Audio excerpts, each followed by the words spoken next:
الرحمن الرحیم الحمد للہ الذی نور قلوب العارفین بنور معرفتہ واثبت فؤاد انبیائہ و اولیائہ بقصص الانبیاء والمرسلین واکمل ایمان المسلمین والمؤمنین بولایت علی امیر المؤمنین علیہ السلام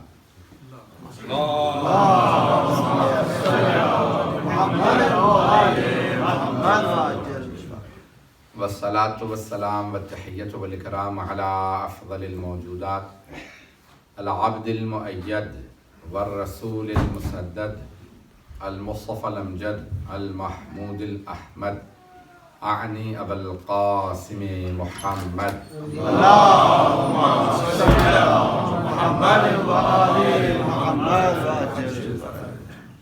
وعلى روحه ونفسه وسهره ووصيه سید الاتقیاء والاسفیاء مولا الموالی امام المتقین علی بن ابی طالب اللهم صل على محمد وآل محمد وعلى اوصیائه لا سیما بقیت اللہ فی الارضین روحی و ارواح العالمین لتراب مقدمہ الفدا واللعنۃ الدائمۃ علی اعدائهم اجمعین من الآن إلى قیام یوم الدین اما بعد فقد قال اللہ الحکیم فی کتابہ الکریم بسم اللہ الرحمن الرحیم واما الجدار فکان لغلامین یتیمین فی المدینہ وکان تحتہ کنز لہما وکان ابوہما صالحا فاراد ربک ان یبلغ اشدہما ویستخرجا کنزہما رحمۃ من ربک صدق اللہ العلی العظیم سلام اللهم صل على محمد وآل محمد وعجل سورہ فاتحہ کی درخواست ہے سید مقبول حسین شاہ صاحب مرحوم ابن سید فضل حسین شاہ صاحب کی درخواست ہے بسم اللہ الرحمن الرحیم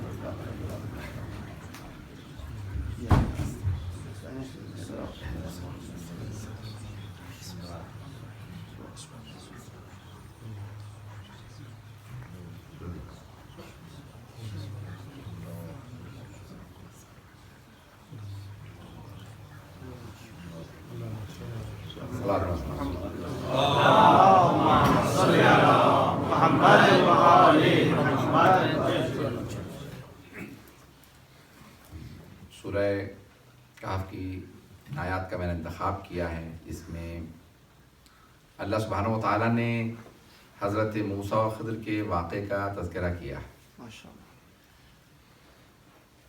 اردو میں پیش کروں گا مجلس کو انشاءاللہ۔ ماشاءاللہ حضرت موسیٰ و خضر ایک ظاہر پہ معمور ہیں، دوسرے باطن پہ معمور۔ معمول یعنی جو اللہ کی طرف سے انہیں حکم دیا گیا ہے ایسے عمل کرنا ہے۔ معصوم کا علم ہمارے علم جیسا نہیں ہے، ان کا علم بہت وسیع ہے، لیکن جیسا اللہ انہیں حکم دیتے وہ اسی پہ عمل کرتے ہیں۔ تھوڑی سی توجہ کیجیے گا، ایک علمی میں نے موضوع چھیڑا، بعد میں آیت کی تفسیر پیش کروں گا۔ تو اب انبیاء علیہ السلام سب کے سب انبیاء ظاہر پہ معمور تھے۔ ظاہر یعنی جو اپیرنٹ تھنگز ہیں، اپیرنٹ تھنگز ظواہر، جو آدمی ظاہری طور پہ جیسا نظر آ رہا ہے اس پہ ویسے ہی عمل کیا جائے، سوائے حضرت خضر علیہ السلام کے، وہ باطن پہ معمور تھے۔ سبحان اللہ۔ انسان کا ظاہر جیسا بھی نظر آ رہا ہو وہ دیکھتے تھے باطن کیسا ہے، اور باطن کے حساب سے جزا و سزا دیتے تھے۔ ائمہ علیہ السلام میں 11 امام ظاہر پہ معمور تھے، 12ویں امام باطن پہ معمور ہو۔ مجھے نہیں معلوم ان کو کتنے ہیں، میرے ساتھ کتنے ہیں، مزید وضاحت کی ضرورت ہے کہ میں آگے بڑھ جاؤں؟ مجھے نہیں معلوم بچوں کو نوجوانوں کو بات سمجھ میں آئی ہے؟ تو اب کئی مرتبہ ظاہری طور پہ ایک آدمی نیک ہے، یہاں تک روایات میں 12ویں امام اسلام کئی مرتبہ ایک آدمی دیکھیں گے صبح رات میں بالکل صحیح سالم تھا، صبح مرا ہوا ہوگا، پوچھیں کہ کیا بات ہے بھی یہ لوگ کیسے، تو امام آ کے کہیں گے کہ میں نے اسے قتل کیا کیونکہ اس نے فلاں گناہ کیا تھا، اس گناہ کے بدلے میں نے اسے قتل کیا. توجہ ہے، میں باطن پہ معمور ہوں، گواہوں کی ضرورت نہیں ہے. دوسرے ائمہ علیہ السلام دیکھتے تھے، جانتے تھے، جانے دیتے تھے. نہیں معلوم لوگ ہیں یا نہیں؟ یہاں تک کہ سرور کائنات سے متعلق سوال کیا علامہ طباطبائی سے کہ پیغمبر اسلام نے کیوں فرمایا ما اوذی نبی کما اوذیت، کسی نبی کو اتنی اذیت نہیں دی گئی جتنی مجھے دی گئی. یہ حبیب خدا کی حدیث ہے، مستند حدیث ہے، شیعہ سنی کتابوں میں. کہا کیوں آپ نے فرمایا کہ جتنی اذیت مجھے دی گئی کسی نبی کو نہیں دی گئی؟ کیوں آپ نے فرمایا؟ جبکہ ایسے انبیاء بھی گزرے ہیں جنہیں لوگوں نے زندہ جلا دیا یا کنویں میں ڈال کے پتھر مار مار کے جان سے مار دیا، شہید کر دیا انہیں. لیکن پیغمبر کو اتنی اذیت نہیں دی گئی فزیکل جتنی مختلف انبیاء کو دی گئی تھی. توجہ ہو میرے ساتھ. تو پیغمبر نے کیوں فرمایا جتنی مجھے اذیت دی گئی ہے کسی اور کو اذیت نہیں دی گئی؟ بہت سے لوگوں نے کہا کہ نہیں جتنی ان کی آل کو اذیت دی گئی، لیکن نہیں، فرماتے ہیں کہ ما اوذی نبی کما اوذیت، یعنی واحد کا صیغہ استعمال کیا ہے، مفرد کا صیغہ استعمال کیا ہے، سنگولر ٹینس استعمال کیا، یعنی مجھے، ہمیں نہیں. اللہ کہتے ہیں کہ میری آل سے برا نہیں، مجھے جتنی اذیت دی کسی نبی کو نہیں دی گئی. اذیت جتنی I have not been, no prophet was tortured as much as I am tortured. کسی بھی نبی کو اتنی اذیت نہیں دی گئی جتنی مجھے اذیت دی گئی. تو کیا مطلب اس کا؟ علامہ طباطبائی نے فرمایا کہ پیغمبر کو ظاہر سے زیادہ وہ باطنی اذیت ہوتی تھی. کن چیزوں سے؟ کہا منافقین کے کردار سے، منافقین کے کردار سے اذیت ہوتی تھی. جانتے تھے میرے سامنے سلام کر رہے ہیں، نماز میں آ رہے ہیں، پیچھے میرے خلاف باتیں کر رہے ہیں، لیکن معمور کیا تھے؟ ظاہر پہ. توجہ ہو کہ ظاہری لحاظ سے صحیح ہیں تو پیغمبر کو اجازت نہیں ہے کہ باطن کو جاننے کی وجہ سے ویسا حکم کریں جیسا جانتے ہیں. ظواہر پہ معمور تھے، اگر بات پہنچ رہی ہو، ظواہر پہ معمور تھے، ظاہر پہ معمور تھے، جو اپیرنٹ ہے اسی پہ معمور ہے. باطن پہ حکم نہیں کر سکتے، جانتے ہیں. کچھ بزم میں بیٹھنے والے ہیں، بعد میں پیغمبر کی آل کے ساتھ کیا کچھ ظلم کریں گے. پیغمبر جانتے ہیں لیکن معمور نہیں ہے خدا کی طرف سے کسی سے کہہ دیں کہ چلے جاؤ. اب پیغمبر چاہتے ہوں کہ انہیں اٹھا دیا جائے اپنی بزم سے. بھئی اگر بہت سے لوگ سوال بھی کر لیتے ہیں کہ بھئی پیغمبر اگر جانتے تھے تو کیوں اٹھا کیوں نہیں دیا؟ اس کا مطلب علم غیب نہیں رکھتے تھے. بھئی علم غیب ہمارے حساب سے رکھتے تھے، پھر بھی کیوں نہیں اٹھاتے تھے؟ جانتے تھے یہ منافق ہیں، کیوں نہیں اپنے بزم سے ہٹاتے تھے؟ کیونکہ مأمور تھے اللہ کی طرف سے ظاہر پہ. مأمور تھے اللہ کی طرف سے، حکم یہی تھا کہ نہیں آپ نے صرف ظاہر پہ چلنا. ایک اور جملہ یہاں پہ چلے میں ایک اور پیش کر دوں، وضاحت میں مجھے بہت زیادہ پیش کرنا پڑ رہا. حضرت امیر المومنین ایک یمن کا جو گورنر تھا اس کو آپ نے ری انسٹیٹ کر دیا تھا، گزشتہ لوگوں کا گورنر، لیکن آپ نے اس کو ری انسٹیٹ کیا. جتنے بھی آپ نے گورنر بنایا ان کو 1 سال نہیں رہنے دیا، ہٹاتے چلے گئے. کیوں؟ کیونکہ ان کے سٹینڈرڈز مولا کے سٹینڈرڈز کے حساب سے صحیح نہیں تھے. ایک اور جملہ کہہ دوں، بہت سے لوگوں نے اعتراض کیا ہے تو پھر پہلے بنایا کیوں؟ اگر ان کے سٹینڈرڈ پہ پورے نہیں اترتے تھے تو مولا یہ سمجھانا چاہ رہے تھے کہ یہ میرے زمانے میں افراد ہیں ہی ایسے، میں باہر سے تو نہیں لاؤں گا، یہیں سے افراد اپوائنٹ کروں گا جو موجود ہیں. مجھے نہیں معلوم لوگ ہیں یا نہیں. تو آپ نے ری انسٹیٹ کیا، اکثر لوگوں کو ہٹا دیا. کسی شام والے کو ہٹایا نہیں ہٹا، وہ گورنر تھا نا. بھائی کسی بھی حاکم کو حق حاصل ہے کسی بھی اپنے گورنر کو کبھی بھی چاہے ہٹا دے، ایسا ہے یا نہیں؟ تو شام والے کو ہٹایا، اس نے کہا میں نہیں ہٹتا. حکومت ٹوٹ گئی، مولا نے جنگ بھی کی. ادارے گرامی یمن کا گورنر تھا، مولا نے اس سے ایک مرتبہ کہا کہ بھئی تم مجھے بہت پسند ہو، 10 افراد ایسے بھیجو جیسے تم خود ہو، جو بہت با ایمان ہو، میں ان کو تربیت کر دوں تاکہ اسٹیٹ جو ہے وہ چلتی رہے. اگر اس کو سنیں گے غور سے لوگ. تو اس نے جو ہے وہ کئی 100 افراد کا انتخاب کیا، ظاہراً 100 افراد کا انتخاب کیا یا اس سے بھی زیادہ کا. اس میں سے پھر اس نے مزید چھانٹی کی، اس میں سے سلیکٹ کیا کہ بھئی یہ افراد میں نے امیر المومنین کے پاس کوفے میں بھیجنا ہے یمن سے. تو مولا نے 10 افراد کہے ہیں تو میں سلیکٹ کروں گا. ان میں سے اس نے دوبارہ سلیکشن کی گورنر نے، پھر یہاں تک کہ آخر میں 10 افراد سلیکٹ کیے گا کہ تم سب کے سب کوفے چلے جاؤ. امیر المؤمنین نے بلایا تربیت کے لیے. 10 افراد کا سلیکشن ہوا. توجہ رکھیے گا آپ. یہ 10 افراد کوفے پہنچے، مولا مسند بچھائے بیٹھے ہیں، یہ 10 افراد کھڑے ہیں. بتاؤ کون کون ہو، اپنے نام بتاؤ، تمہاری تربیت شروع کریں. کرتے رہے. ان میں سے ظاہراً 6 7ویں نمبر پہ ایک آدمی آیا، اس مولا کا نام بتاؤ اپنا. اس نے کہا انا عبد الرحمن، میرا نام عبد الرحمن ہے. جیسے اس نے کہا نا عبد الرحمن، تو مولا نے کہا انا للہ و انا الیہ راجعون. اس نے پلٹ کے کہا کہ کیا بات ہے، آپ کلمہ استرجاع کیوں پڑھ رہے ہیں، انا للہ کیوں پڑھ رہے ہیں؟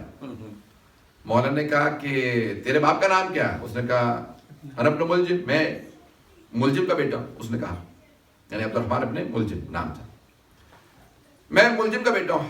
مولا نے دوبارہ کہا انا للہ و انا الیہ راجعون. توجہ ہو، گورنر نے بھیجا ہے کہ یہ 20 افراد میں سے توجہ.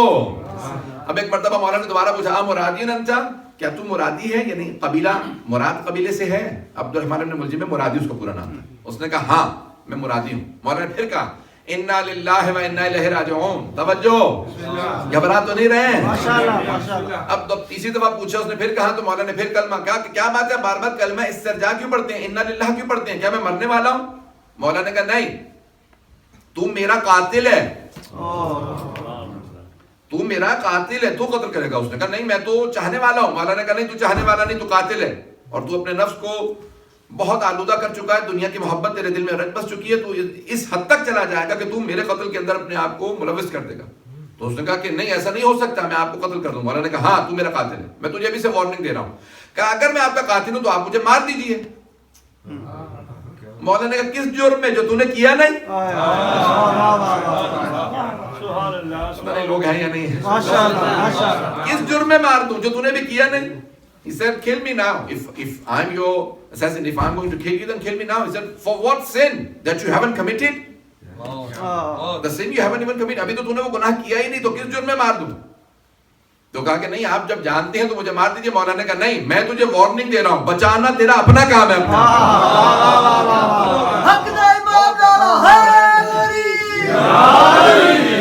بات پہنچتی رہے بر محمد و آل محمد بلند سے بلند تر صلوات.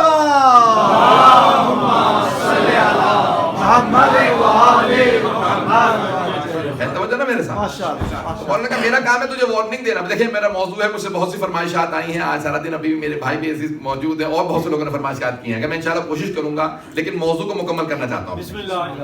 تو جانے کہ مولانا نے کہا کہ تو آتے لگا کہ نہیں مجھے مار دیجیے. مولانا نے کہا کس جرم میں، جو تو نے بھی کیا نہیں، میرا کام تھا وارننگ دینا، تو اب اپنے آپ کو احتیاط کر. اس نے کہا نہیں میں چاہنے والا ہوں، نمازیں بھی پڑھتا تھا، سب کچھ کر رہا تھا.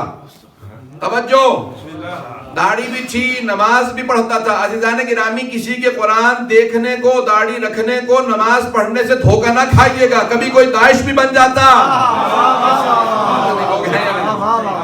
سب کچھ کرتے تھے لیکن داعش بن گئے. وہ خوارج میں سے تھا، یہاں تک کہ کسی کا عاشق ہو گیا، فتاوہ کے نام سے ایک خاتون کا.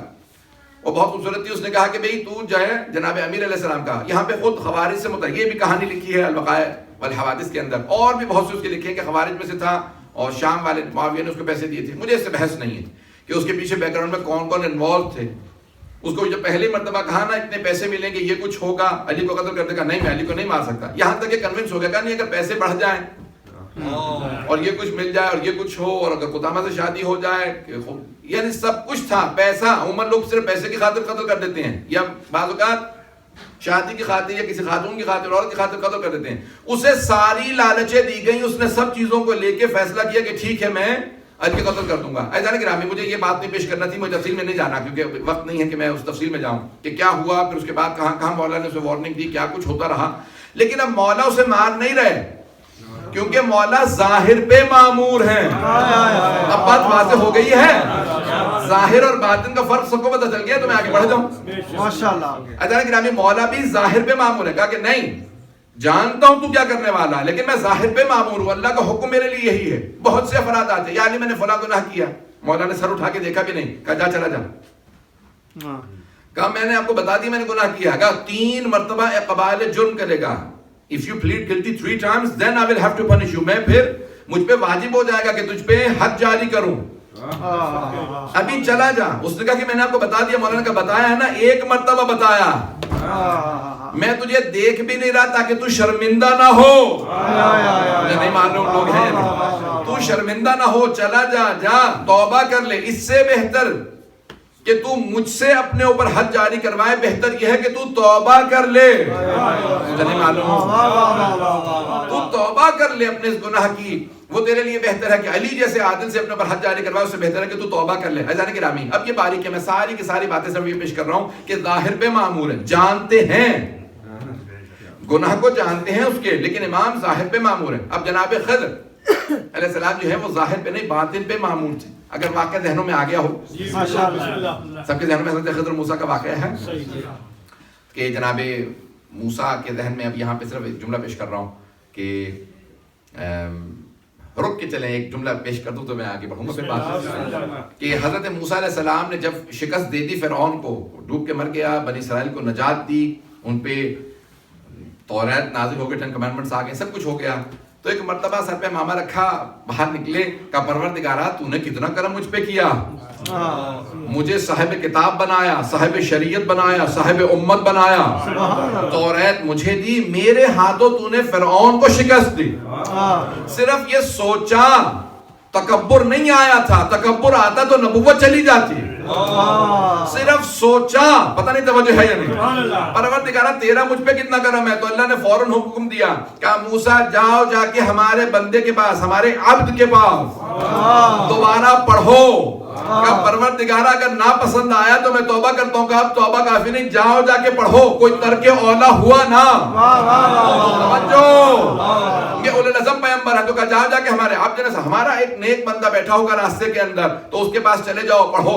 اب جناب شمون کے ساتھ چلے. واقعہ آپ کے ذہنوں میں صرف مجھے اشارہ کرنا ہے. ایک اور بات یہاں پہ روک کے کہہ دوں کہ جناب موسیٰ کون, صاحب کتاب, صاحب شریعت, صاحب امت, فرعون کو شکست دینے والے, جن پہ کتابیں نازل ہوئی ہوں.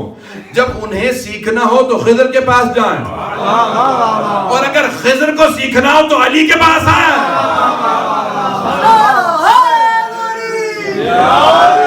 نعرہ تکبیر, نعرہ رسالت, وطنی بنج, نعرہ صلوات, نعرہ توجہ ہے نہیں کہ تو اب جناب خضر آپ کے ذہنوں میں ہے کہ سلونی کہنے پہ جناب خضر بھی مسجد کوفہ میں آئے ہیں, سوال کیا. جب سوال کیا تو جناب خضر کو جب سیکھنا ہو تو علی ابن ابی طالب علیہ السلام کے پاس. تو اب چلے جناب موسیٰ, اور ایک مقام پہ پہنچے گا کہ لاؤ وہ ہم کھانا کھا لیں, کچھ آدھی مچھلی کھائی, آدھی کا کہ رکھ لو, سفر میں کام آئے گی. ایک مقام پہ آئے کہ ایک مرتبہ جناب شمون نے فوراً وہ مچھلی جو باقی رہ گئی تھی کھائی, اور جو کانٹے تھے اس کے وہ فوراً پانی میں ڈال دے. دیکھا جیسے ہی مچھلی کے کانٹے پانی میں ڈالے, دوبارہ مچھلی بنی اور اپنا راہ لے لی. کچھ ہی آگے بڑھے تھے, جناب موسیٰ نے کہا وہ جو غذا رہ گئی تھی وہ نکالو. کہا نہیں, وہ تو میں نے راستے میں مچھلی مکمل کر لی تھی, اور وہ جو کانٹے پھینکے تو عجیب واقعہ ہوا, جیسے ہی مچھلی کے کانٹے پانی میں ڈالے وہ دوبارہ مچھلی بن گئی. کہا وہی ہماری موعد, وہی میقات ہے, وہی ہماری ملاقات کی جگہ ہے. اللہ کا عبد صالح وہی ہوگا, واپس چلو جہاں دو دریا مل رہے ہوں. توجہ, گرامی, جہاں جناب عبد صالح موجود ہو, جہاں اللہ کا نیک بندہ موجود ہو, وہاں معجزات ہوتے ہیں. توجہ, جہاں اللہ کا نیک بندہ بیٹھا ہو, جہاں اللہ کا ولی بیٹھا ہو, پھر معجزوں کا انکار نہ کیجئے گا. چاہے یہاں پہ ہو, چاہے نجف میں ہو, کربلا میں ہو. اب یہ نہ کہیے گا کہ وہ زندگی میں تھا, نہیں, اللہ نے قرآن میں کہا شہید زندہ ہوتے ہیں. لا تحسبن الذين قتلوا في سبيل الله اموات, کبھی بھی یہ نہ سوچنا, گمان بھی مت کرنا جو راہ خدا میں مارا جائے وہ مردہ ہے. ہم جس امام کی زیارت کے لیے جاتے ہیں زندہ کی زیارت کے لیے, اور جب زندہ کے پاس جاتے ہیں تو معجزات ہوتے ہیں. سبحان اللہ, کہ وہاں انسان ہر طرح کی اپنی حاجت کو روا کروا سکتا ہے. اذان کرام میں پہنچے جناب خضر کے پاس, میں بہت تیزی سے گزر رہا ہوں, چلتے رہیں گے میرے ساتھ. جب پہنچے اس مقام پہ, دیکھا کہ وہاں پہ ایک بزرگ بیٹھے ہیں. جناب موسیٰ نے جیسے ہی ملاقات کی فوراً کہا کیوں, کہ بھئی آپ, اللہ نے آپ کی طرف بھیجا ہے. انہوں نے کہا کہ ٹھیک ہے آ جائیے, لیکن انک لن تستطیع معی صبر, آپ میرے ساتھ صبر نہیں کر پائیں گے. میں صرف نوجوانوں کے لیے جلدی واقعے کو پیش کر رہا ہوں. آپ میرے ساتھ صبر نہیں کر پائیں گے. کبھی جب مہلت ہی نہیں دی تو کیسے آپ کہہ رہے ہیں کہ میں صبر نہیں کر پاؤں گا. توجہ ہو, ابھی آپ نے, کون ہے جناب موسیٰ, عام آدمی نہیں ہیں, نبی ہیں, معصوم ہیں, وحی سے وابستہ ہیں. لیکن جناب خضر پھر بھی سمجھ رہے ہیں یہ میرے ساتھ صبر نہیں کر پائیں گے، اور ویسا ہی ہوا جیسا جناب خضر نے کہا تھا. کیوں؟ کیونکہ یہ ظاہر پہ معمور ہیں، وہ باطن پہ معمور ہیں. توجہ عزیزان گرامی، اتنا علم رکھتے ہوئے جناب موسیٰ جناب خضر کے ساتھ صبر نہ کر پائے، کیونکہ وہ ظاہر پہ معمور، وہ باطن پہ. اب اگر کبھی کوئی صحابی نبی یا امام کے ساتھ ہو اور بات سمجھ نہ پائے تو تعجب نہ کیجئے گا، یہ غیر معصوم ہے، وہ معصوم ہے. نام نہیں لیا ہے. تو عزیزان گرامی، ایسا ہوگا اور ایسا ہوتا ہے کہ جہاں بعض اوقات انسان سفر کر رہا ہو یا کسی فیصلے کو، ڈیسیجن کو دیکھے تو وہ سمجھ نہیں پاتا، کیونکہ وہ غیر معصوم ہے، اس کے پاس وہ علم نہیں. چلے، اور جیسے ہی جناب موسیٰ نے کہا، جناب خضر نے کہا آئیے اسی کشتی میں آ جائیے. کشتی میں بٹھایا، جیسے کچھ آگے بڑھے، اترنے لگے. جیسے اترے تو جناب خضر نے اپنا عصا مارا اور ایک سوراخ کر دیا کشتی میں.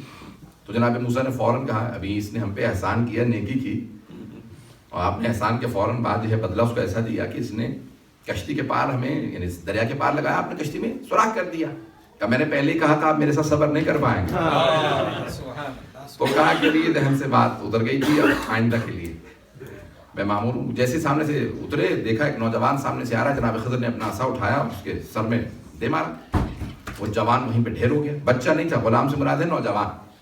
توجہ ہے میرے ساتھ. تو جناب موسیٰ نے فوراً پلٹ کے کہا کہ یہ تو نفس محترم ہے. مثال کے طور پہ جس کو ہم جانتے نہیں کہ گناہ کیا ہے اسے مارنا جائز نہیں ہے. میں نے پہلے ہی کہا تھا آپ کا میرا گزارا نہیں ہے ساتھ میں، آپ میرے سے صبر نہیں کر پائیں گے. کب آخری مہلت. بستی میں گئے، کھانے کو کچھ دے دیجئے. پوری بستی میں کچھ 2 افراد کے لیے کھانے کو نہیں تھا، 2 یا 3 افراد کے لیے. جیسے گزر رہے تھے، مسجد سے باہر نکل رہے تھے، تو دیکھا جو میرا موضوع ہے کہ وہاں پہ ایک دیوار ہے، اس کے نیچے خزانہ ہے. تو خزانہ کہا کہ بھئی آؤ یہاں دیوار بنا دیں، دیوار چن دیں تاکہ خزانہ کوئی چرا کے نہ لے جائے. جیسے دیوار ختم کی بنانا تو جناب موسیٰ نے فوراً پلٹ کے کہا آپ چاہتے تو اس کے لیے مزدوری لے لیتے. بستی والوں نے کھانا نہیں دیا تھا تو ہمیں اسی کے بدلے کچھ کھانے کو مل جاتا، مزدوری مل جاتی تو ہم کھانا کھا لیتے. کہا ھذا فراق بینی و بینک. اب آپ کو اور میرا راستہ الگ الگ ہے. آپ نے ایک آخری مہلت مانگی تھی، وہ میں نے آپ کو دے دی. اور پھر بتایا، کہا کہ میں نے کشتی میں سوراخ اس لیے کیا تھا کہ ایک بادشاہ شکار پہ نکلا ہوا ہے اور جس کشتی میں سوار ہوتا ہے اسے آگ لگا دیتا ہے، کیونکہ اس کشتی والے نے ہم پہ احسان کیا تھا. میں نے کشتی میں اس لیے سوراخ کر دیا کہ بادشاہ جب سوراخ دیکھے گا تو کشتی میں سوار نہیں ہوگا، کہ یہ عیب والی کشتی ہے، کہیں ڈوب نہ جائے. اس طرح سے اس کی کشتی بچ جائے گی. پتہ نہیں توجہ ہے یا نہیں. کہا اور جہاں تک عمل غلام، جہاں تک اس جوان کا تعلق ہے تو وہ گنہگار تھا اور اس کے ماں باپ نیک تھے. تو میں نے یہ چاہا کہ کہیں ایسا نہ ہو کہ اس کے گناہ فاش ہو جائیں، کیونکہ میں دیکھ رہا تھا اس کے گناہ. جب انسان گناہ کرتا رہتا ہے، کئی انسان کہتے ہیں کہ مولانا میں نے بڑے بڑے گناہ کیے کچھ نہیں ہوا، چھوٹا سا گناہ کیا ہر جگہ بدنام ہو گیا. توجہ ہو، اللہ سبحانہ و تعالیٰ نا پردے ڈالتا رہتا ہے، ستار العیوب ہے. اس نے ایک حد رکھی ہوتی ہے کہ یہاں تک مثال کے طور پہ 70 گناہوں تک چھپاؤں گا، جیسے ہی 70 پار کر جاؤ گے تو عیب کھول دوں گا. توجہ، کئی مرتبہ انسان 70 تک بڑے بڑے گناہ کر رہا ہوتا ہے، 70 کے بعد چھوٹا گناہ بھی کرتا ہے تو اللہ کہتا ہے اب تو نے پردے خود چاک کر دیے ہیں. پتہ نہیں توجہ ہے یا نہیں. تو انسان کا پردہ چاک ہو جاتا ہے. جانے گرامی، یہ کئی مرتبہ ایسی چیزیں ہیں کہ انسان سمجھ نہیں پاتا کہ اس کی وجہ سے والدین کی بدنامی ہوتی کہ نیک ماں باپ کا ایسا گنہگار بیٹا، اس لیے میں نے اسے مار دیا، لیکن اللہ ان قریب انہیں اس بچے کا بدل دے دے گا. وَأَمَّا الْجِدَارُ فَكَانَ لِغُلَامَيْنِ يَتِيمَيْنِ فِي الْمَدِينَةِ. مجھے جو موضوع پیش کرنا تھا، کیونکہ مرحوم جن کے لیے میں مجلس پڑھ رہا ہوں کہ انہوں نے کتنی نیکیاں کی، کتنی زحمتیں کی ہیں اولاد کو پالنے میں اور یہاں تک آئے، میں پیش کر رہا ہوں. سارا مجمع ہے میرے ساتھ ماشاءاللہ ماشاءاللہ. تو کہ وَأَمَّا الْجِدَارُ فَكَانَ لِغُلَامَيْنِ يَتِيمَيْنِ فِي الْمَدِينَةِ. جہاں تک دیوار کا تعلق ہے، وہ جو تیسرا واقعہ ہے، تو کہا کہ وہ 2 یتیم بچوں کی وہاں پہ خزانہ تھا. کھانا لے غلامین یتیمین فی الْمَدِينَةِ، جو چھوٹے یتیم بچوں کی وہ دیوار تھی. وَكَانَ تَحْتَهُ كَنْزٌ لَهُمَا، اس دیوار کے نیچے ان دونوں کا خزانہ ان کا باپ دفنا گیا تھا. وَكَانَ أَبُوهُمَا صَالِحًا، باپ نیک تھا. مصداق، شاہد مصداق میں شاہد مثال جو ہے وہ یہی بات ہے. وَكَانَ أَبُوهُمَا صَالِحًا، ان دونوں بچوں کا جو باپ تھا وہ نیک تھا. فَأَرَادَ رَبُّكَ، پھر آپ کے رب نے یہ چاہا، ارادہ یہ کیا کہ ان یبلغا اشدہما، کہ وہ دونوں جوان ہو جائیں. وَيَسْتَخْرِجَ كَنْزَهُمَا، اور وہ اپنا خزانہ خود جوان ہونے کے بعد نکال لیں. جس بستی میں 2 افراد کو کھلانے کو کچھ نہ ہو، وہ خزانہ دیکھتے تو کیسے باقی رہنے دیتے. بھائی توجہ ہو. رحمت من ربک، اللہ نے آپ کے رب نے اپنی رحمت سے یہ چاہا کہ ان 2 بچوں کا خزانہ وہاں سے کوئی نکال نہ لے. توجہ ہو، ساری کی ساری میں نے زحمت اس ایک آیت کے لیے دی ہے کہ آپ کے رب نے یہ چاہا کہ ان 2 یتیم بچوں کے خزانے کو کوئی نکال نہ لے جائے. وَكَانَ أَبُوهُمَا صَالِحًا، ان کے والد نیک تھے. بعض اوقات انسان خود اپنا کچھ اوقات یہ حیثیت نہیں رکھتا کہ اسے کچھ صلہ ملے، لیکن ماں باپ نیک ہوتے ہیں، اور کئی مرتبہ نسلوں میں ان ماں باپ کی نیکیاں منتقل ہوتی رہتی ہیں. نہیں معلوم کتنے لوگ ہیں. کانا ابوہما صالحًا، باپ نیک تھا، باپ نیک تھا. اللہ نے چاہا دونوں بیٹوں کو صلہ دے، اس لیے خزانے کو مجھ سے چھپا دیا. کہا کہ خزانہ چھپا دو تاکہ بچے جوان ہونے کے بعد نکالیں. سارے مجمع کی توجہ ہو. کہ باپ نیک تھا، باپ نیک. عزیزان گرامی، کئی مرتبہ باپ نیک ہوتا ہے، اللہ اس باپ کو صلہ دینا چاہتا ہے. اولاد نے اتنی نیکیاں نہیں کی ہوتی لیکن انہیں ترقی ملتی ہے، کیونکہ ماں باپ اولاد کی ترقی کو دیکھ کے زیادہ خوش ہوتے ہیں. ماں باپ اولاد کی ترقی کو دیکھ کے بہت زیادہ خوش ہوتے ہیں. تو اللہ کئی مرتبہ اولاد کے ذریعے سے، عزیزان گرامی، کتنی ہی آزمائشیں انسان کے لیے آتی ہیں. اولاد کی آزمائش بہت سخت ترین آزمائش ہے کہ بھائی انسان جس طرح سے بھی ہو، لیکن اس کا اجر و ثواب بھی بہت زیادہ ہے. اللہ سبحانہ وتعالیٰ، میں آخر میں پیش کروں گا. عزیزان گرامی، اب یہاں باپ نیک ہے. اس آیت کو وَكَانَ أَبُوهُمَا صَالِحًا، حضرت عبداللہ بن مسعود، بڑے بڑے صحابہ کرام رضوان اللہ علیہ، بڑے بڑے جید صحابہ، بہت بڑے بڑے بزرگ علماء، وہ ان سے پوچھا کہ آپ اتنی عبادتیں اس بڑھاپے میں کیوں کرتے ہیں؟ سنیں گے نا موضوع، ماشاءاللہ، یہ اتنی نیکیاں اس بڑھاپے میں کیوں کرتے ہیں؟ کہ اس ایک آیت کی وجہ سے وَكَانَ أَبُوهُمَا صَالِحًا، کہ ان کا باپ نیک تھا. کہ اللہ سبحانہ وتعالیٰ کئی مرتبہ ماں باپ کی نیکیوں کی جزا اولاد کو دیتا. کہ یہ ساری نیکیاں اپنے لیے نہیں کر رہا، میں نے جو کرنا تھا کر لیا، اس بڑھاپے میں صرف کہہ رہا ہوں پروردگارہ اتنی کمزوری میں اتنی عبادت صرف اپنی اولاد کی خاطر کر رہا ہوں. اگر تو جناب موسیٰ اور خضر کے زمانے میں ان 2 یتیم بچوں کو نواز سکتا ہے تو میری نیکیوں کی خاطر جب میں چلا جاؤں تو میری اولاد کو نیک راستے پہ رکھنا. میری اولاد نیک رہے، یہ ہمیشہ خدمت دین کرتی رہے.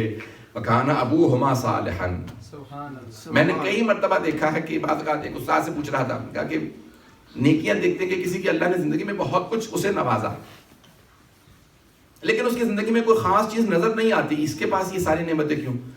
تو ان استاد نے کہا کئی مرتبہ ماں باپ نے کوئی نیکی کی ہوتی ہے، اور کئی مرتبہ ماں باپ نے بھی نہیں، کسی اجداد میں کسی نے، دادا دادی نے، نانا نانی نے، کسی بزرگ نے، اجداد میں سے کسی ہیں لوگ میرے ساتھ. عزیزان گرامی، جناب ابراہیم علیہ السلام خانہ کعبہ کی دیواریں چن رہے ہیں، اور دیواریں چننے کے بعد ایک مرتبہ ہاتھ بلند کر کے کہتے ہیں وَجْعَلْ فِيهِمْ رَسُولًا مِّن، پروردگارہ میری نسل میں ایک ایسا رسول بھیج جو ان پہ تیری آیات کی تلاوت کرے، ان پہ تذکیہ کرے. پروردگارہ یہ سب کچھ اللہ کے رسول جناب ابراہیم نے مانگا، اللہ نے کہاں پہ دعا کو پورا کیا؟ کئی ہزار سال بعد جناب ختمی مرتبت کی شکل میں دعا پوری ہوئی. کئی ہزار سال بعد ختمی مرتبت کی صورت میں ان کی دعا قبول ہوئی. تو عزیزان گرامی، کوئی نیکی یہ نہ سوچئے کہ ضائع چلی گئی، ارے میرے بچے ویسے نہیں نکلے. نہیں، یہ بچوں میں نہیں تو آگے نسلوں میں کسی نہ کسی کو نیکی کا صلہ ضرور ملے گا. آج آپ جو دین کی خدمت کر رہے ہیں، آج جو آپ اگر کسی امام بارگاہ میں کسی جگہ کوئی بھی خدمت کرتے ہیں، اللہ کسی کا صلہ ضائع نہیں کرتا، نسلوں میں منتقل ہوتی ہے. عزیزان گرامی، اب سمجھ میں آیا یہ ائمہ اہل بیت علیہ السلام نے کیوں کہا تھا کہ جناب سیدہ نے کہ وسلم علی ولد یوم القیامہ، قیامت تک آنے والی میری ساری نسل کو یا علی میرا سلام کہہ دیجیے کہ جانتی ہیں. اولاً یہاں پہ ہمیں کہتے ہیں کہ یہ تو قیامت تک بھی خبر دے رہی ہیں کہ قیامت تک میری نسل جاری رہے گی. یہ غیب کی غیب وہی ہے. اور دوسرے یہ کہ کہیں نہ کہیں میرے اس خون کا، میرے اس دودھ کا اثر آئے گا کہ میرے بچوں کے اندر اس بات کا احترام ہوگا کہ ہم کس کی نسل سے ہیں، اس کا پاس رکھیں گے. عزیزان گرامی، اس لیے وَكَانَ أَبُوهُمَا صَالِحًا. آج ایک مرحوم سید مقبول حسین شاہ صاحب جو 47 میں پاکستان بنانے کے اندر جو فوج شامل ہوئی تھی اس میں حصہ لیا، آج دوبارہ پاکستان بڑے مصائب سے گزر رہا ہے. پروردگار کشمیر کی، پاکستان کی حفاظت فرمائے. بہرحال دنیا بھر کے اندر حالات خراب ہے، پروردگار سب کی حفاظت فرمائے. میں بھی جاری رکھنا چاہ رہا ہوں، اگر کچھ دیر اور چلیں گے میرے ماشاءاللہ. کہ عزیزان گرامی، کتنی زحمتیں کرنے کے بعد انسان بعض اوقات دیکھتا ہے کہ والدین کہاں سے شروع کرتے ہیں، کتنی زحمتیں کرتے ہیں. بعض اوقات ایک زحمت کرنے والا ایک پوری نسل کو ایمان کے راستے پہ چھوڑ جاتا ہے. اور بعض اوقات ایک چھوٹی سی غلطی ہوتی ہے جس کی وجہ سے پوری نسل کے اندر تباہی بربادی بھی آ جاتی ہے. پروردگار ہمیں ان میں قرار دے جو نسلوں کو سوار کے جائیں. جملہ تو کہہ گیا ہوں، سب اس پہ آمین کہیں. عزیزان گرامی، ہم ان میں سے قرار پائیں جو نسلوں کو سنوارنے والے ہوں، بگاڑنے والے نہ ہوں. بات کا چھوٹے چھوٹے اعمال ہوتے ہیں. میں چند مثالیں دینا چاہوں گا اگر سننا چاہیں. ماشاءاللہ. موضوع کیونکہ موت سے متعلق تھا، پہلی برسی ہے. عزیزان گرامی، یہ خود مجلس کا برقرار کرنا اس بات کی علامت ہے کہ خدا راضی ہے. ایک اور جملہ کہوں، دو افراد ہیں، دونوں نماز نہیں پڑھتے تھے، دونوں انتقال کر گئے. دو افراد دونوں نماز نہیں پڑھتے، دونوں انتقال کر گئے. مومن ہیں، انتقال کر گئے، نماز نہیں پڑھتے تھے. جب دونوں کا انتقال ہو گیا تو ایک کے بیٹے نے نمازیں پڑھوائیں اور دوسرے کے بیٹے نے نمازیں نہیں پڑھوائیں باپ کی. ایسا ہو سکتا ہے یا نہیں ہو سکتا؟ علماء یہ کہتے ہیں کہ یہ جو نمازیں ایک بیٹے کو اللہ نے توفیق دی کہ اس نے اپنے باپ کی نمازیں پڑھوا دی، دوسرے کو توفیق نصیب نہیں ہوئی کہ باپ کی نمازیں پڑھوائیں. علماء یہ کہتے ہیں کہ وہ جس نے نمازیں پڑھوائی ہیں اس کی اپنی خصوصیت کچھ نہیں ہے، اس کے باپ ہی میں کوئی نہ کوئی نیکی رہی ہوگی کہ اللہ نے بیٹے کو توفیق دی. مجھے نہیں معلوم لوگ ہیں یہاں. اللہ نے جو بیٹے کو توفیق دی، دیکھیں ثواب تو ملے گا بیٹے کو، لیکن توفیق اللہ نے دی ہے کیونکہ کوئی نہ کوئی نیکی خود اس باپ کی تھی. اس باپ کی کوئی نیکی تھی کہ بیٹے یا اولاد کوئی نیک کام کر رہے ہیں. عزیزان گرامی، اس لیے بہت ضروری ہے کہ انسان اپنا اور خدا کا، اہل بیت کا رابطہ، اپنا جو تعلق واسطہ ہے وہ صحیح رکھے. اگر آپ کا واسطہ صحیح ہے، رابطہ صحیح ہے، تو وہ نسلوں میں چیزیں منتقل ہوں گی. میں بہت زیادہ تبلیغ اور سب جملے کہہ گیا ہوں، لیکن سنیں گے تھوڑا سا اور ابھی.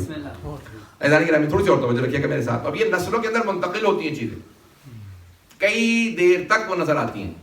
میں بعض اوقات دیکھتا ہوں کہ ایک خاندان کے اندر ایک بزرگ ہیں جو قربانی دے رہے ہیں مسلسل اور خلوص کے ساتھ خدمت کر رہے ہیں دین کی، اور وہ بزرگ چلے جاتے ہیں، بڑی سختیاں دیکھ کے دنیا سے جاتے ہیں. یعنی غربت رہی، فقر و فاقہ رہا، لیکن پھر دیکھنے میں آتا کہ ساری نسل جو ہے بہت ترقی کر جاتی ہے، اور اولاد کی، پوتے پوتیوں کی، یعنی نسلوں کی اتنی نیکیاں نظر نہیں آتی. اب انہیں خود بھی احساس نہیں ہے ہمیں اللہ اتنا کیوں نواز رہا. یہ ان بزرگوں کی زحمتیں ہیں جو اللہ آپ کی شکل میں پوری کر رہا ہے. میں ایک یہاں پہ اور بات پیش کروں گا. ایک آپ ایران میں جائیں گے، تہران سے آگے شمال کی طرف، نارتھ کی طرف، تو وہاں امام موسیٰ کاظم علیہ السلام کی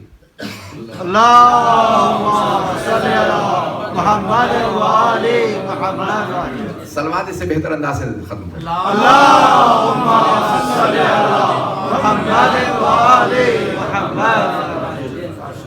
امام زادہ داؤد کے نام سے، حضرت امام زادہ داؤد امام موسیٰ کاظم السلام کے بیٹے ہیں، 7ویں امام کے بیٹے ہیں.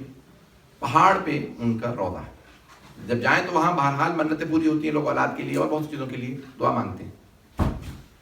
تو میرا اتفاق ہوا بہرحال جانے کا. کچھ ساتھ وہ کہنے لگے کہ میں جب اس علاقے میں گیا تو دیکھا کہ لوگوں کی آنکھیں جو ہیں سب کی ٹیڑھی آنکھیں، یا دونوں یا ایک آنکھ اس پوری بستی کی. تو کہنے لگے کہ ایک ہمارے استاد نے بتایا کہ اس علاقے کے لوگ کہتے تھے کہ جب امام زادہ داؤد آئے نا اس پہاڑ پہ پناہ لینے کے لیے عباسیوں کے زمانے میں، کہ وہ سادات کے قتل کر رہے تھے، تو انہوں نے پناہ لی اور بستی والوں سے کہا بتانا مت کہ میں نے یہاں پہاڑ پہ پناہ لی ہے، میں اہل بیت میں سے ہوں، امام موسیٰ کاظم کا بیٹا ہوں. کہا وہ پہاڑ پہ چلے گئے. تو جب وہ پہنچی فوج ان کے قتل کے لیے، ان کو شہید کرنے کے لیے، کہ وہ در پہ تھے، تو جیسے ہی پہنچے تو بستی والوں نے کہا نہیں، زبان سے نہیں کہا کہ وہ پہاڑ پہ ہیں، آنکھوں سے اشارہ کیا وہ اوپر ہیں. کہا پوری کی پوری اس بستی کی آنکھیں ٹیڑھی ہو گئی، نسلوں میں ٹیڑھی آنکھیں باقی.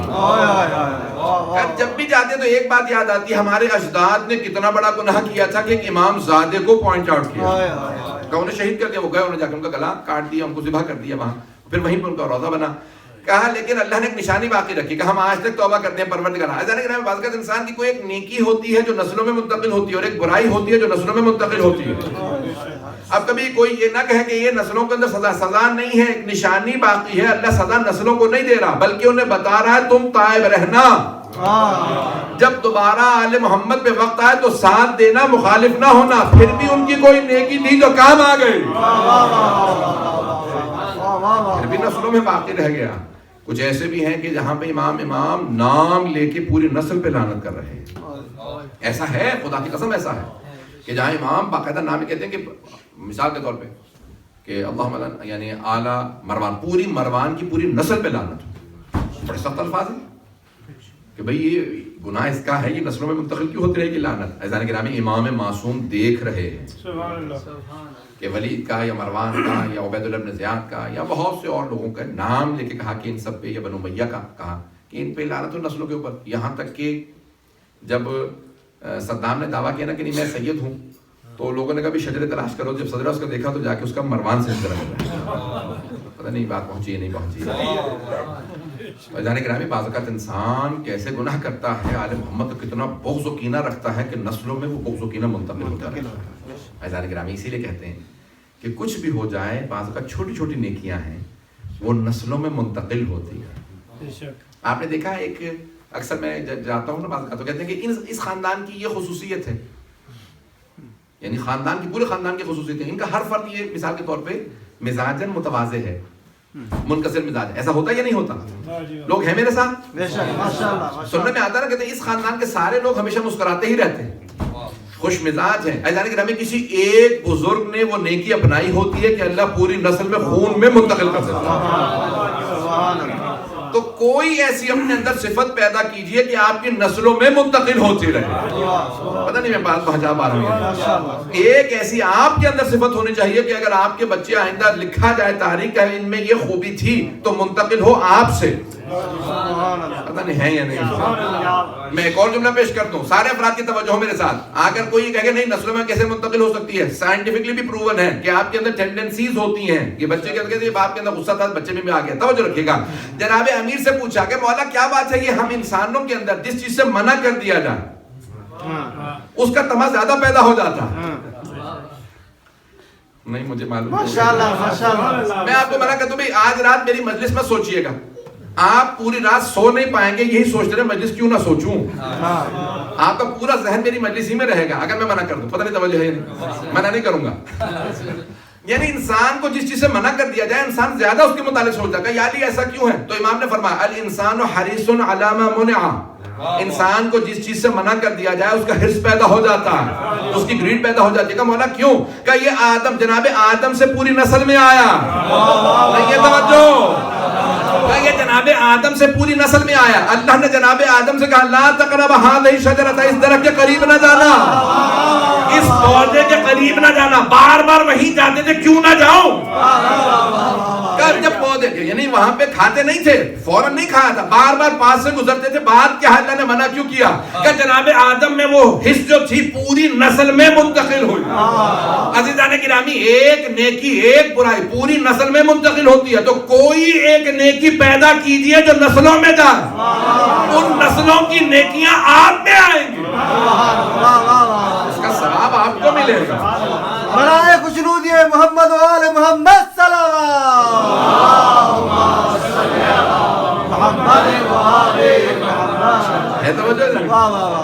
آپ نے کئی مرتبہ سنا ہے، ہم نے اپنے خاندان میں تو سنا ہے، مثال کے طور پہ کہا کہ یہ بڑے عزادار بچے ہیں، کبھی ان کی ماں ایسی تھی. پتہ نہیں ہے یا نہیں، ایسا ہے یا نہیں؟ کہ یہ ان کا کمال نہیں ہے، ان کی ماں ایسی تھی، ہر جگہ مجلس میں انگلی پکڑ کے بچوں کو سب سے آگے بٹھاتی تھی، بچوں میں منتقل ہو گئی تھی. اور پھر وہ بچوں ہی میں نہیں رہتی، وہ بچے اپنے بچوں کو منتقل کر دیتے ہیں. ماں چلی گئی، ان پڑھ تھی، لکھنا پڑھنا نہیں جانتی تھی، انگوٹھا لگاتی تھی، دستخط نہیں آتے تھے، لیکن پوری نسل کی مجلسوں کا ثواب لے گئی. نعرہ تکبیر، نعرہ رسالت، نعرہ حیدری، یا علی، یا علی، یا علی مدد. ہے توجہ نہیں کرا. ماشاءاللہ. کوئی ایک اچھی عادت پیدا کر لیجئے جو نسلوں میں منتقل ہوتی رہے، اور وہ نسلوں کا ثواب آپ کو منتقل ہوتا رہے گا۔ وہ نیکیاں اللہ کے ہاں ثواب کی کمی نہیں ہے۔ میں ایک واقعہ سنانا چاہ رہا ہوں، اگر سننا چاہیں گے۔ راوی اہل سنت کے راوی بہت بڑے محدث ہیں، وہ کہتے ہیں کہ ہم مدینے سے نکلے، احرام باندھے، اور مسجد شجرہ میں احرام باندھنے کے بعد نکل گئے مکے حج کے لیے۔ تو کہا کہ راستے میں دیکھا کہ ایک بی بی ہیں، پانی ختم ہو گیا راستے میں، گرمی، مکے کی گرمی یا اس پورے حجاز مقدس کی۔ کہا جیسے ہی آدھے راستے میں پہنچے تو دیکھا کہ وہ خاتون ناقہ پہ سوار ہیں، اونٹنی پہ، اور ہاتھوں کو بلند کر کے کہتے ہیں کہ پروردگارا، نہ تو نے مکے پہنچایا نہ مدینے ہی رہنے دیا۔ پتہ نہیں توجہ ہے، ان کا دعا مانگنے کا انداز، سارا قافلہ رک گیا کہ یہ اللہ سے لڑ رہی ہے۔ کہ پروردگارا، نہ تو نے مکے، بوڑھی خاتون تھی، نہ تو نے مکے پہنچایا نہ مدینے ہی میں رہنے دیا، اگر تو نے راستے ہی میں مارنے تھا تو مدینے میں رہنے دیتا۔ اب لوگ کہنے لگے تعجب کریں، خدا سے لڑ رہی ہے، احرام باندھ رکھا ہے۔ تو کہا کہ پروردگارا، اگر تو نے راستے میں پیاسا ہی مارنا تھا تو مجھے مدینے میں رہنے دیتا، اب تجھے واسطہ ہو میری نانی کا، یا تو پانی پہنچا دے یا مکے پہنچا دے۔ کہ سارے کا سارا مجمع دیکھ رہا تھا، گنہگار خود بھی ہو رہی ہے، ہمیں بھی گنہگار کر رہی ہے۔ کبھی سبھی دیکھ رہے تھے کہ اچانک دیکھا ایک ڈول پانی کا نازل ہوا، اسی کے پاس آیا، اس نے خود بھی پانی پیا، سارے مجمع کا پانی ملا۔ اب سب نے پوچھا کون ہے؟ کہ ابھی جرت نہ کرو، غضبناک ہے۔ کہ مکے پہنچے تو وہ راوی کہتا ہے، سنت کا راوی، کہ میں نے جا کے پوچھا کہ آپ نے کس کا واسطہ دیا، نانی کون ہے آپ کی؟ کہ میرا نام مسکا، میری نانی کا نام تھا فضہ۔ کہ وہ جناب سیدہ کی کنیسی، ہمارے خاندان میں عادت ہے جب پریشان ہوتے ہیں تو اپنی نانی کی خدمت کا واسطہ دیتے ہیں۔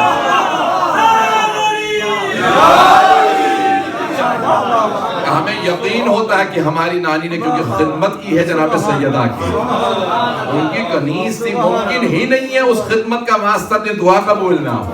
بات پہنچی ہے جانے کے بعد، بعض اوقات نیکی ایک کی ہوتی ہے، ساری نسلیں ثواب پاتی ہیں۔ سبحان اللہ، سبحان اللہ۔ ایک جناب جابر بن عبداللہ انصاری ہیں، صحابی رسول ہیں۔ اللہ بعض اوقات اتنا پسند کرتا ہے کسی کے فعل کو، جن سے حدیث قضا کی روایت ہے کہ نسلوں میں کبھی کوئی شیخ مرتضی انصاری بنتا، انہی کی نسل سے شیخ مرتضی، شیخ اعظم انصاری حضرت جابر، کوئی حضرت مالک اشتر ہوتا، اللہ انہی کی نسلوں کے اندر پورا خاندان کاشف الغطا بھیج دیتا۔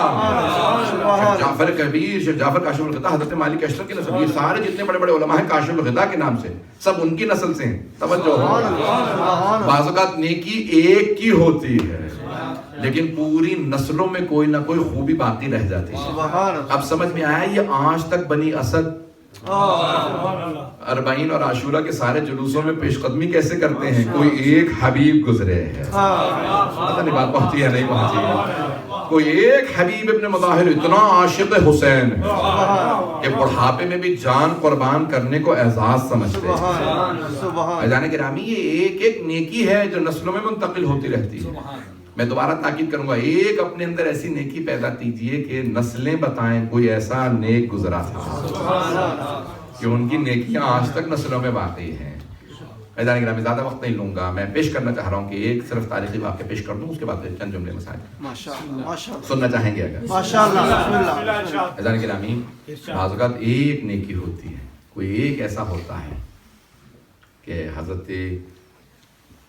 حضرات آل محمد اس کی نیکی کو پسند کر لیتے ہیں اور پھر اتنا نوازتے ہیں کہ پوری نسلیں، ہمارے استاد نے اس بات کو نقل کیا تھا کہ میدان احد میں پیغمبر اسلام نے کہا ہم جا رہے ہیں، بدر میں یا احد میں، بدر میں ظاہراً، حضرت حنظلہ صحابی رسول سے کہا یا رسول اللہ آپ تو جنگ کے لیے جا رہے ہیں، رات میں نکل رہے تھے، کہا میری آج ہی شادی ہوئی ہے۔ نام ہے صحابی رسول کا حضرت حنظلہ رضی اللہ عنہ، سنے کے نام آپ نے؟ ماشاءاللہ۔ تو کہا کہ آج ہی میری شادی ہوئی ہے، میں جہاد سے محروم بھی نہیں رہنا چاہتا، کہیں تو میں بھی آ جاتا ہوں۔ پیغمبر نے کہا کہ نہیں، کیونکہ ابھی شادی ہوئی ہے، آج رات اپنے گھر پہ رہو، زوجہ کے پاس رہو، صبح فجر کے بعد نکل آنا۔ توجہ ہے یا نہیں؟ یہ نہیں کہتے کہ ابھی تازہ شادی ہوئی ہے مجھے رہنے دیجیے۔ پیغمبر اسلام نے کہا نہیں آج رات رک جاؤ، انہوں نے کہا نہیں میں آنا چاہتا ہوں، کہا نہیں آج رات رک جاؤ۔ رات میں رک گئے اور فوراً صبح پہنچ گئے۔ اب پرانا زمانہ تھا، گھروں کے اندر کوئی ٹیپ وغیرہ تو تھے نہیں، بغیر غسل کے پہنچے، پیغمبر اسلام نے جہاد میں جانے دیا، شہید ہو گئے. تو پیغمبر بار بار دیکھ رہے ہیں کہ کیا بات ہے یا رسول خدا، آپ جنگ کے بعد آسمان پہ بہت دیکھ رہے ہیں کہ ملائکہ حنظلہ کو غسل دے رہے ہیں. کم ملائکہ حنظلہ کو غسل دے رہے ہیں، وہ غسل کے بغیر آئے تھے تو کہا یہ شہید ہے، شہید پاک ہے. اس کا کفن غسل نہیں ہے تو کہا کہ کفن ویسے دفنایا، لیکن ملائکہ میں دیکھ رہا ہوں کہ روح کو غسل دے رہے ہیں. توجہ رکھیے گا، ہمارے استاد، یہ میں نے پڑھا البتہ فروغ بدیعت میں حضرت جعفر اور علماء نے بھی لکھا ہے، واقع موجود ہے. لیکن جو استاد سے بات پیش کرنا چاہتا ہوں کیا کہ ایک شب رہے اپنی زوجہ کے پاس اور شہید ہو گئے جا کے. کہا اللہ سبحانہ و تعالیٰ نے انہیں ایک بیٹا عطا کیا ان کی شہادت کے بعد. کہا جب اتنی خالص نیت ہو تو وہ جو بیٹا پیدا ہوتا ہے وہ کربلا جا کے شہید ہوتا. اللہ نے ایک بیٹا عطا کیا، کہا کہ میں عاشق حسین ابن علی، مجھے اللہ مہلت دے گا، میں اپنی جان حسین پہ قربان کروں. عزیزان گرامی، بعض اوقات انسان کی ایک نیت ہوتی ہے، وہ نسلوں میں منتقل ہوتی ہے، نیکی ایک ہوتی ہے. پتہ نہیں بات پہنچی ہے نہیں پہنچی. میں جتنا بھی محترم انداز سے اس کو پیش کر سکتا تھا میں نے پیش کر دیا. بس میں اسی پہ تمام کر رہا ہوں. عزیزان گرامی، یہ نیکیاں اجداد کی جو آج آپ دین پہ باقی ہیں، یہ دین پہ عمل کرنا بتا رہا ہے کہ کوئی نہ کوئی آپ کے بزرگوں میں کوئی نیک رہا ہے. اس لیے ہمارے ہاں روایات میں شریعہ فرماتے ہیں جب بھی ہماری مجلس میں آؤ ماں باپ کو ضرور دعا دو. اپنے ماں کو باپ کو ضرور دعا دو جو تمہیں مجلسوں میں لائے، جنہوں نے پہلی مرتبہ انگلی پکڑ کے بٹھایا. آج ان بیٹوں نے کیوں اپنے والد کی مجلس کا اہتمام کیا ہے کہ وہ والد جو انگلی پکڑ کے انہیں مجلس میں لا کے بٹھاتے تھے آج نہیں رہے.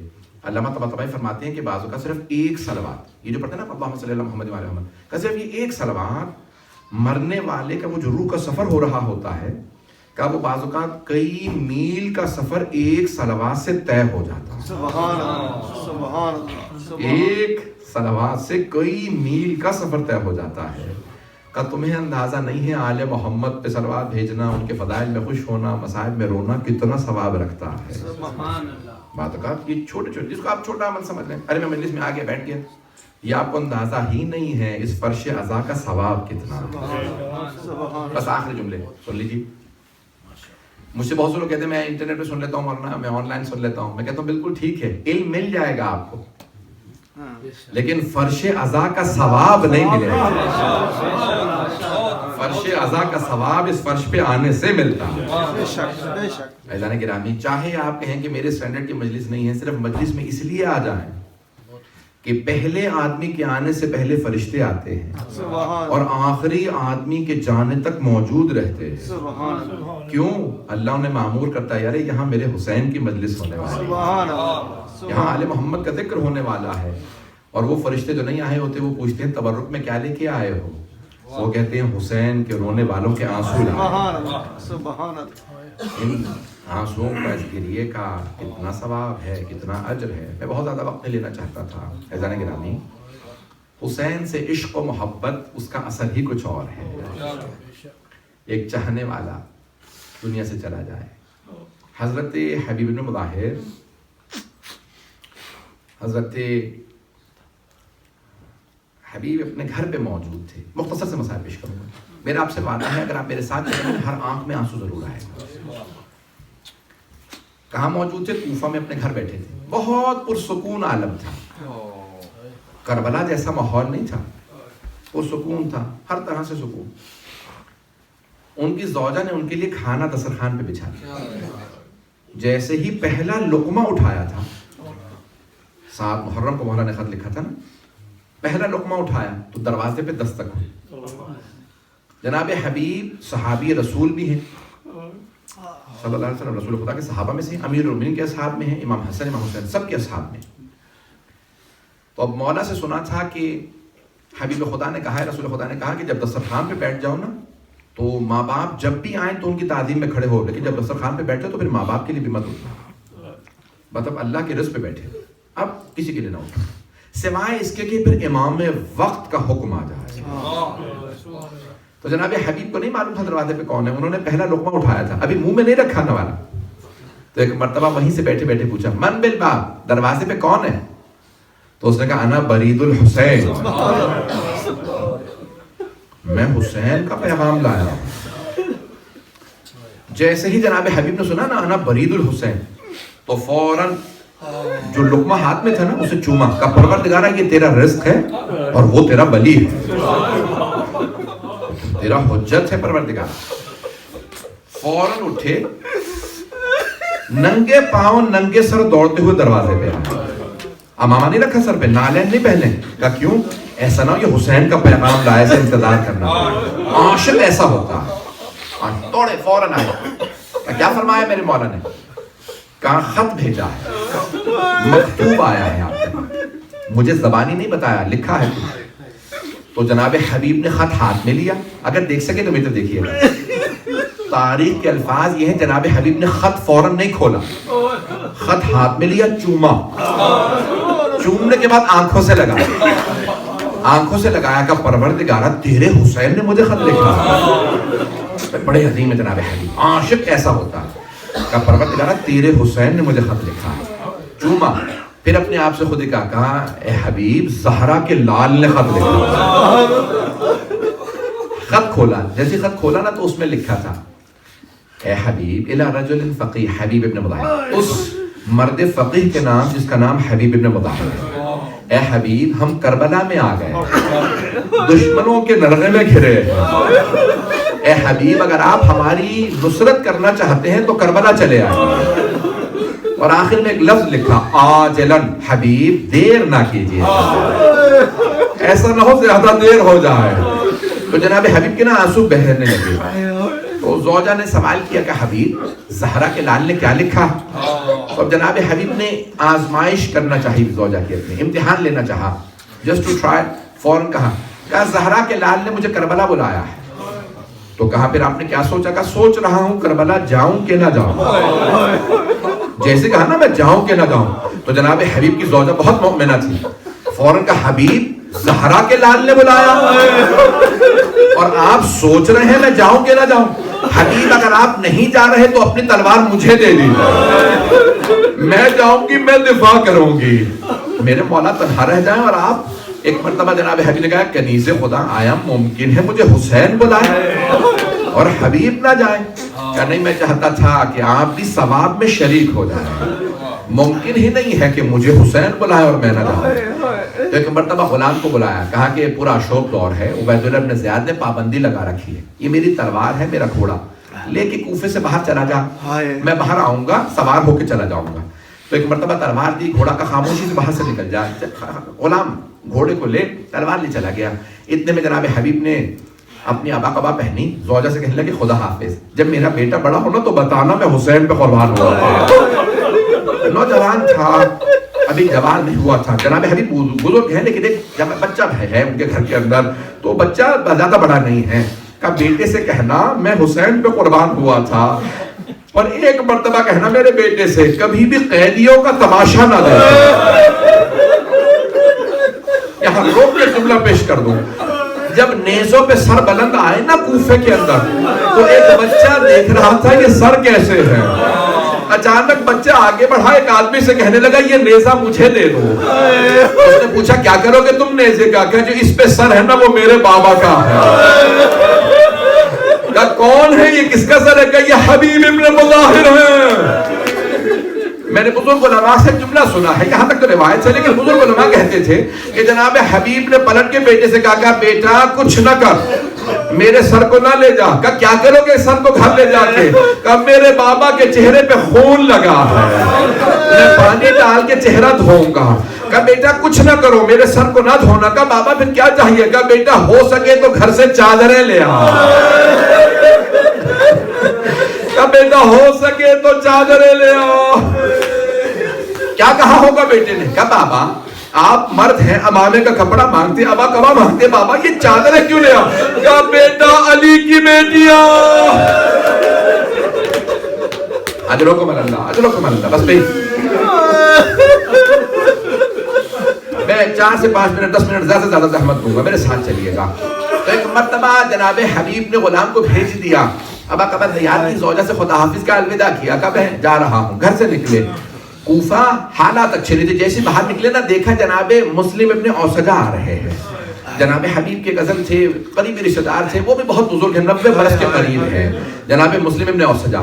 کم مسلم کیا کرنے جا رہے ہو؟ کا خطاب کرنے جا رہا تھا. کیا بات ہے؟ پریشان کیوں حبیب کا تمہیں نہیں پتا حسین کربلا آ گئے ہیں؟ جناب مسلم نے فوراً کہا حبیب آپ کو کیسے معلوم ہے؟ کہا مجھے مولا نے خط لکھا ہے. کہا پھر کیا سوچا آپ نے؟ کہا میں کربلا جا رہا ہوں. کہا پھر تنہا نہ جائیے گا, مجھے بھی لے کے جائیے گا. ارے 90 برس کے ہیں, یہ نہیں کہتے میں سفر نہیں کر سکتا, پرانے زمانے کا سفر. کہا مجھے بھی لے کے جائیے گا, مجھے محروم نہ رکھیے گا, میں حسین پہ قربان ہونا چاہتا ہوں. کہا کہ ٹھیک ہے ابھی فوراً چلو. فوراً آئے. جناب مسلم نے سوچا مختلف راستوں سے آئے. جناب حبیب پہنچے. جب پہنچے نا تو تاخیر ہو گئی تھی, دیر ہو گئی تھی. تو غلام ایک مرتبہ گھوڑے سے کہنے لگا اگر میرا مولا نہ آیا, جناب حبیب نہ آئے, میں خود تجھ پہ سوار ہو کے کربلا جاؤں گا, میں مولا حسین کا دفاع کروں گا. تو ایک مرتبہ جناب حبیب نے کہیں اپنے غلام کے اس جملے کو سن لیا, فوراً کربلا کا رخ کیا. کہا مولا کتنے آپ غریب ہو گئے, ارے اب تو غلام زادے بھی آپ پہ غیرت کھا رہے ہیں. مولا یہ غلام بھی غیرت کھا رہا ہے کہ میں حسین پہ قربان ہو جاؤں گا.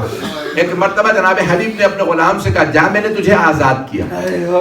غلام نے کہا نہیں اب مجھے آزادی نہیں چاہیے. کہا نہیں تو آزاد ہے. کہا نہیں اب آزاد نہ کیجیے, ہو سکے تو مجھے بھی کربلا لے چلیے. جناب حبیب گھوڑے پہ سوار ہوئے, اپنے غلام کا بازو تھاما, کہا تو بھی سوار ہو جا, تجھے کربلا لے چلوں گا. جناب حبیب مسلم نے اور سجائے. عزیزان گرامی اب جملہ سنیں گے. مسلسل 2 محرم سے جب بھی جناب زینب پوچھتی بھیا یہ کون آئے ہیں, تو 1,000 کا لشکر آتا, کم از کم 1,000 کا, 2,000, 3,000, 4,000, 5,000 کا لشکر آتا ہر دفعہ میں لشکر. تو جناب زینب پوچھتی بھیا یہ کون آئے ہیں؟ تو امام حسین ایک ہی بات کہتے ہیں بہن یہ آپ کے بھائی حسین کو قتل کرنے آئے ہیں, یہ مجھے قتل کرنے آئے ہیں. تو بی بی نے جملہ کہا تھا کہ بھیا کوفے میں کوئی آپ کا اپنا نہیں ہے؟ مولا نے کہا نہیں ہے. کہا پھر بھیا انہیں بھی خط لکھ کے بلائیے. تو مولا نے جناب حبیب کو خط لکھا تھا. عزیزان گرامی اب تک جتنے بھی لوگ آ رہے تھے نا, ہزاروں کے حساب سے لشکر آ رہے تھے مولا کے قتل کے لیے, اور مولا کے اپنے جو چاہنے والے تھے کتنے آتے تھے؟ 1-1, 2-2 افراد. روایت کے الفاظ ہے 1-1, 2-2 آدمی آتے اور وہ مولا کے کہتے مولا ہم آپ کی طرف ہیں. اچانک ایک ایسا وقت آیا شب عاشور کہ مولا اپنی مسند سے کھڑے ہو گئے اور آواز دے کے کہا عباس استقبال کرو, مہمان آ رہا. جب جناب زینب نے دیکھا نا کہ سارے جوانان بنی ہاشم کھڑے ہیں, خود حسین کھڑے ہو گئے ہیں, تو فوراً جناب فضہ سے کہا یا کسی اور کنیز سے کہا ذرا دیکھو تو صحیح کون آیا ہے, میرا بھائی کھڑا ہو گیا. جناب فضہ نے کہا بی بی آپ کے نانا کے صحابی حبیب ابن مظاہر آئے. جناب زینب نے کہا کہ میرے بابا کے میرے نانا کے صحابی ہیں, حبیب کو میرا سلام کہہ دو. جناب حبیب ابھی آئے ہی تھے, جیسے ہی آئے نا مولا کے قدموں میں گر گئے, پاؤں کو چوم رہے تھے. مولا نے اٹھا کے سینے سے لگایا. میر انیس نے کہا کہ مولا حسین نے گلے لگا کے کہا, گلے مل مل کے حسین ابن مظاہر سے یہ بولے تم تو غربت میں میرے دوست بہت یاد آئے. مولا نے پاؤں سے اٹھا کے سینے سے لگایا, بہت زور سے پیار کیا. ابھی جناب حبیب رو ہی رہے تھے کہ جناب حبیب نے کہا مولا آپ نے کربلا میں ڈیرے ڈال دیے, اتنی غربت آ گئی کہ اچانک ایک کنیز نے کہا کہ حبیب آپ کو علی کی بیٹی زینب نے سلام کہا. جیسے کہا نا کہ زینب نے سلام کہا, جناب حبیب نے سر سے امامہ اتار دیا, امامہ اتار کے گھٹنے پہ مارا, امامہ کھول دیا اور رونے لگے بلند آواز سے, سر پیٹنے لگے. مولا نے کہا کیا بات ہے؟ کہ مولا اتنے قریب ہو گئے بہنیں ساتھ لے آئے. کہ مولا دشمنوں کے درمیان علی کی بیٹیاں, مولا بہنوں کو ساتھ لے آئے. کہا ہاں حبیب. مولا وہی جملے بار بار دہراتے تھے, میری وجہ سے دین بچے گا, میری بہنوں کی وجہ سے میری قربانیاں. بس میں آخری جملے سن لیجیے, میں پوری شہادت نہیں پڑھوں گا. عزیزان گرامی پہلے جناب مسلم ابن اوسج آ گئے, آخری جملے سن لیجیے. پہلے جناب مسلم ابن اوسج آ گئے, جب جناب مسلم جنگ کر رہے تھے اچانک گھوڑے سے گرے, آواز دے کے کہا مولا میری مدد کو آئیے, میں گر گیا ہوں. مولا حسین بڑی تیزی سے آگے بڑھے, جناب حبیب ساتھ گئے. مولا نے سر اٹھایا جناب مسلم ابن اوسجا کا اور اٹھا کے اپنے سہارا دے کے بٹھایا. تو جناب مسلم ابن اوسجا کے لب کانپ رہے تھے, بولا نہیں جا رہا تھا, 90 برس کے تھے, بہت بزرگ تھے. تو جناب حبیب نے کہا مسلم اگر مجھے پتا ہوتا نا کہ میں تمہارے بعد جیوں گا بہت دیر تک تو ضرور پوچھتا, کوئی وصیت تو نہیں ہے. میں کہتا مجھے وصیت کر دو, لیکن اے مسلم میں بھی عنقریب تمہارے پاس آنے والا ہوں. جناب مسلم نے کانپتے ہوئے لبوں سے کہا حبیب پھر بھی میری ایک وصیت ہے. کہا جناب حبیب نے کہا کیا وصیت ہے؟ فوراً امام حسین کی طرف اشارہ کر کے کہا اسی کا بہذا, اے حبیب میں وصیت کرتا ہوں زہرا کے لال کو تنہا نہ چھوڑنا. حسین تنہا رہ گئے انہیں اکیلا نہ چھوڑنا. جناب حبیب کا مسلم ایسی وصیت کی ضرورت نہیں تھی. ہم مر جائیں گے لیکن زہرا کے لال کو تنہا نہیں چھوڑیں گے. بس بھی ایک ایک کر کے سارے اصحاب شہید ہو گئے. آخری صحابی ایک ایسے ہیں ابھی اہل بیت کی قربانیاں قریب نہیں آئی ہیں. ظہر کا وقت آیا, ایک صحابی نے کہا مولا مجھے اجازت دیجئے. مولا نے کہا نہیں آپ چل نہیں سکتے, آپ 90 برس سے زیادہ آلموسٹ 100 ہے, 97 ایج تھی کہ آپ چل نہیں سکتے. کہا مولا مجھے محروم نہ رکھیے گا, میں آپ پہ مرنے کے لیے آیا ہوں, قربان ہونے آیا ہوں, شہید ہونے. مولا نے کہا اچھا بھی جب میں نماز پڑھوں گا نا تو وہ تیر ماریں گے, آپ میرے سامنے کھڑے ہو جائیں گے.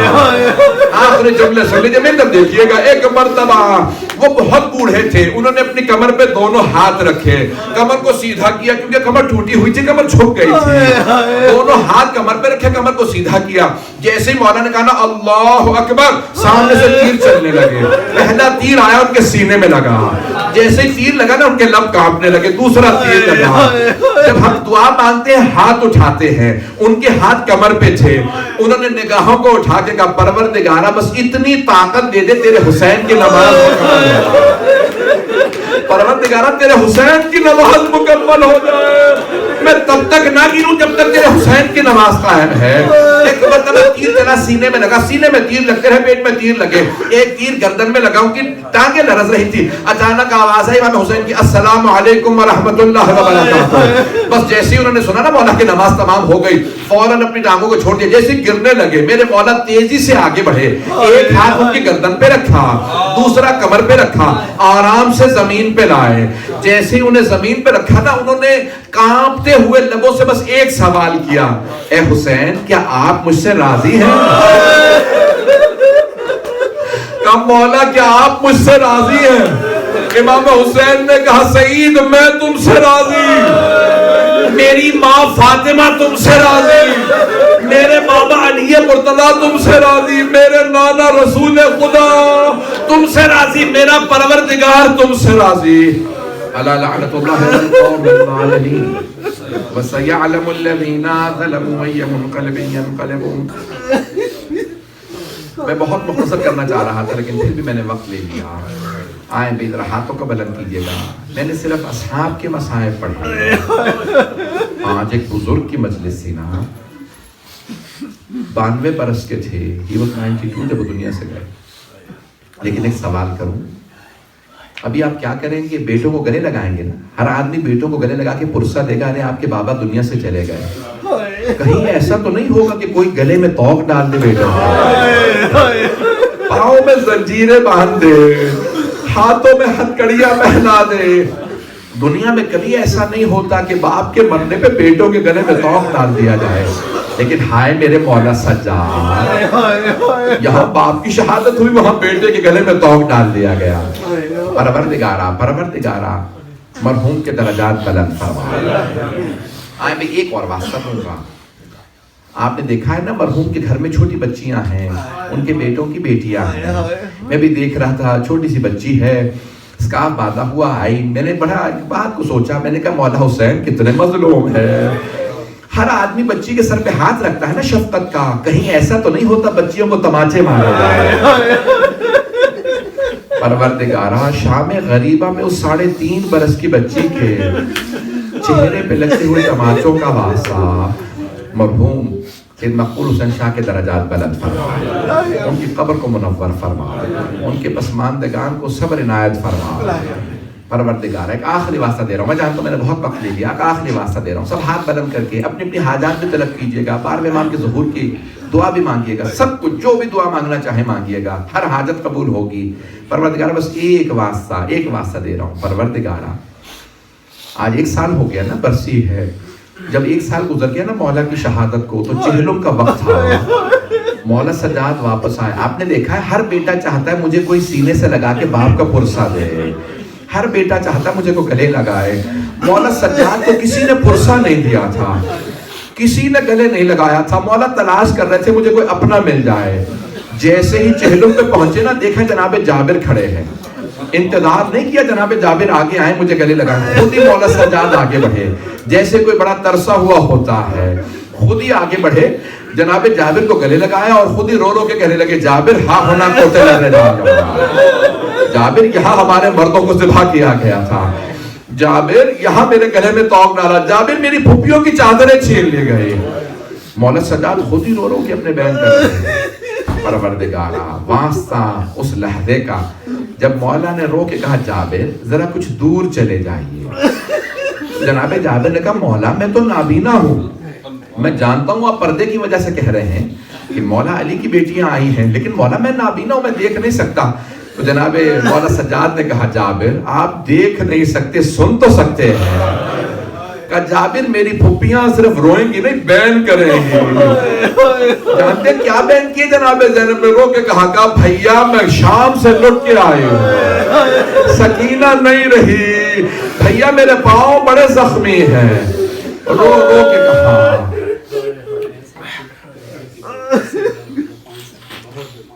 پروردگار ایک چھوٹی بچی 5 برس کی سید رقیہ بہت بیمار ہے، ایک آخری واسطہ دوں گا، آئیں ہاتھوں کو بلند کیجئے گا، بچی کے لیے دعا کے لیے کہا، سب مریضوں کے لیے ذہن میں لے کے آئیے۔ ایک سوال کروں آپ سے، ایک سوال ہے میرا، آپ نے آج تک کبھی دیکھا کہ کسی بیمار کو بستر سے گرا دیا گیا؟